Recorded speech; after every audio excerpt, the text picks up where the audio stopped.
Saksakallan gunarnavasya Vande Guru Sri Charanarabindam.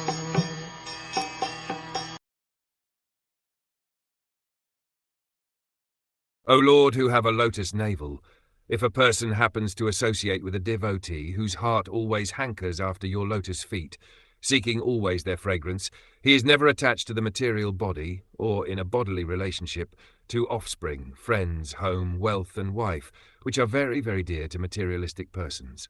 Indeed, he does not care for them.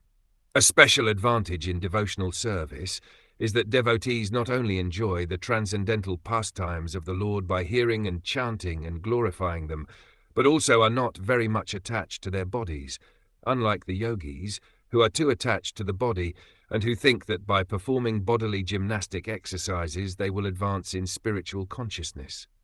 Yogis are generally not very much interested in devotional service. They want to regulate the breathing process. This is simply a bodily concern. Here Dhruv Maharaj plainly says that a devotee has no more bodily interest. He knows that he is not the body.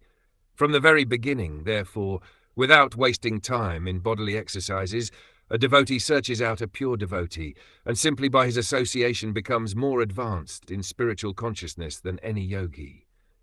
Because a devotee knows that he is not the body, he is never affected by bodily happiness or distress. He is not interested in bodily relationships with wife, children, home, bank balance, etc., or in the distress and happiness which come from these things. This is the special advantage of being a devotee. This status of life is possible only when a person is interested in associating with a pure devotee who always enjoys the fragrance of the lotus feet of the Lord.